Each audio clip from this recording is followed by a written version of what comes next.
คลิปนี้จะยาวแน่หน่อยหนึงเนาะก็เพื่อว่าเฮาสิพาสร้างpresentation เนาะก็มี4สไลด์เนาะมี4สไลด์แล้วเฮามาเบิ่งนำกันเลยเนาะว่าเฮาสิเลือกจังใดเฮ็ดจังใด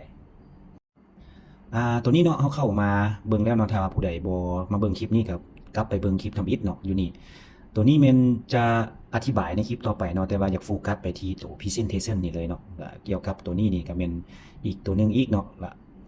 จะโฟกัสเรื่อง presentation เลยเนาะเพราะว่ามันเกี่ยวกับบทเรียนของเฮาเนาะตัวนี้เฮาสิสามารถสร้างอีหยังก็ได้เนาะตัวนี้แม่น expo template นี่แม่นเฮาคลิกใส่ได้เลยเนาะถ้าว่าเฮาบ่อยากเริ่มใหม่เนาะตัวนี้เนาะสร้างเองก็ต้องแม่นมา create นี่เนาะบน create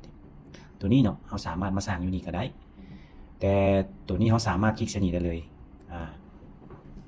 โอเคเนาะตัวต่างๆเหล่านี้นะเฮาสนใจสิพรีเซนต์เรื่องใดเนาะเรื่องไปเที่ยวบ่เนาะเรื่องเฮ็ดเวียกงานของเฮานั่นแหละเนาะเฮาต้องการจากสไลด์เนาะจากสไลด์อันนี้เขาเรียกว่าเทมเพลตของมันเนาะเฮาสิเลือกเอาตัวใดสมมุติว่า traveling in China นี่เนาะมันมี10สไลด์อยู่นี่เฮาเบิ่งได้เลยเนาะตัวใดที่ว่ามันขึ้นมามีโปรบ่มีโปรหยังต่างๆเนาะนี่เนาะตัวมันมีโปรนี่มันก็จะเป็นมงกุฎอยู่นี่เนาะเป็นมงกุฎพวกนี้ก็เจ้าก็หาต้องได้ subscribe เนาะตัวนี้เนาะโอเคตัวนี้มันสร้างใหม่แบงค์ขึ้นเลยโอเคอาจารย์จะเลือกตัวนี้เพราะว่ามันก็ฟรีเนาะมันสามารถได้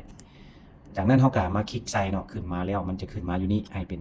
หลายสไลด์นี่เนาะมีรูปแบบหลายๆแบบเนาะมีทั้งตัวโปรตัวบ่โปรจากนั้นเฮาก็มีแต่มาคลิกใส่อยู่บนว่า customize this template โอเคหลังจากนั้นเฮาจะได้เด้เนาะเรียบร้อยเลยเนาะงามบ่งามบ่หรือว่าลายตาถ้าว่าเฮาบ่มักเนาะเฮาก็สามารถที่จะ10อันเนาะเฮาก็ลึกได้เด้เนาะเฮาคลิกใส่บอนใดเนาะเฮาก็สามารถกด delete ได้เลยเนาะหรือคลิกขวาเนาะแล้วก็เลือกใส่ delete ออกได้เลยถ้าว่าเฮาบ่มักในการสั่งสไลด์แต่ละอันเนาะโอเคปึ๊บ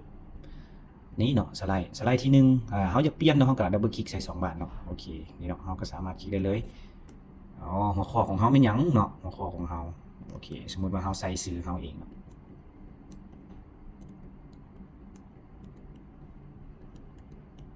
นี่ใส่ชื่อตัวเองเนาะนี่จากนี้ก็อันนี้เป็นหน้าทำอิฐเนาะหน้าที่2หน้าที่3หน้าที่4หน้าที่5เนาะเฮาอาจารย์บ่ได้ต้องการหลายเนาะอาจารย์ต้องการแต่4สไลด์เนาะคลิกใส่นี่แล้วก็สามารถลึกได้เลยเนาะอยู่เทิงนี่ทึบคลิกลึกได้ปึ๊บ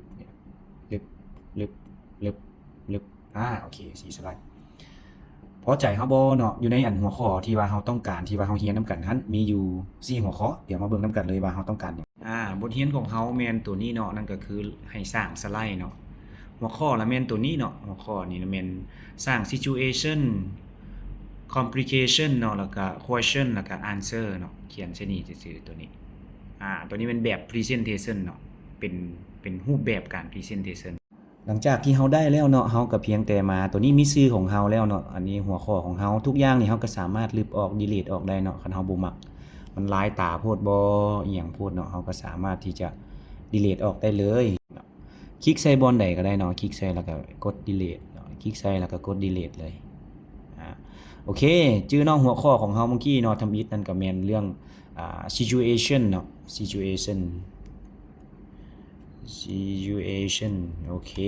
ตึ๊บหัวข้อที่2เนาะหัวข้อที่2แม่น complication เนาะโอเค complication เนาะก็แม่นเรื่องอุปสรรคปัญหาต่างๆเนาะโอเคตัวนี้เฮาบ่ต้องการเนาะบ่ต้องการก็ลบไปโอเค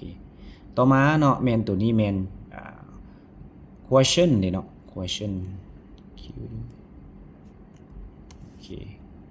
ปรับขนาดได้เนาะโอเคเอาเมาส์มาแนใส่แล้วก็ดึงลากเนาะปื๊ดตัวนี้ก็สามารถลบออกได้เลยตัวที่เฮาบ่มักเฮาก็ delete ออกได้เลยเนาะโอเคตัวใดบ่มักเนาะรูปบ่อีหยังต่างๆเนาะ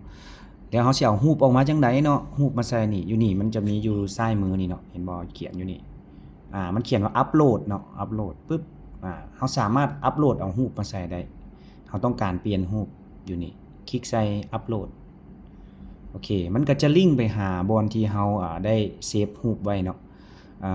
อยู่ในคอมหน่วยนี้มันบ่มีรูปเนาะเบิ่งเด้อลองเบิ่ง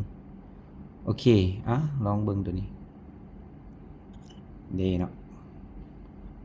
มันก็จะลิงก์เข้ามาโอเคง่ายๆเนาะอัปโหลดรูปแล้วก็ดึงมาใส่เลยตัวนี้ and เฮาลองเบิ่งเนาะอันที่สี่สุดท้ายแม่น answer เนาะตัวนี้ answer โอเค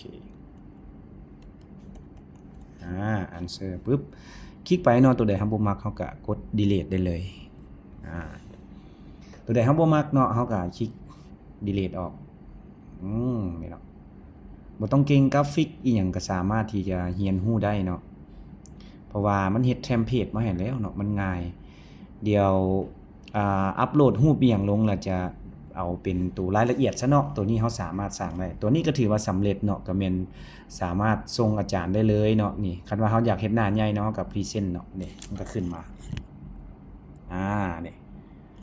เดี๋ยวถอยอีกน้อยนึงเนาะถอยอีกน้อยนึงให้เห็นชัดเจนโอเคกดนี่ปึ๊บนี่เนาะโอ้อันนี้มันอยู่หน้าทำอิฐเนาะโอเคนี่เนาะหน้าที่1หน้าที่2ปึ๊บเนาะหน้าที่3หน้าที่4หน้าที่5โอเคเรียบร้อยเนาะตัวนี้ล่ะเฮาก็ถือว่าสำเร็จนี่เป็นภาคเฉพาะเนาะก็คือได้เฮ็ดให้เกี่ยวกับนักเรียนที่ว่าเรียนทั้ง AI นำแล้วก็เรียนทั้ง Office แล้วก็เรียนทั้งหลายๆภาคอะไรเนาะเพราะว่ามันคนซุมื้อนี้ก็เจ้าเริ่มใช้ตัว Canva แล้วเนาะทั้งฟรีก็ได้เนาะขอแต่มีอินเทอร์เน็ตก็ถือว่าสามารถนำใช้ได้สำหรับคลิปนี้ขอขอบใจเนาะและขอให้เฮ็ดเวียกบ้านส่งอะไรเนาะตัวนี้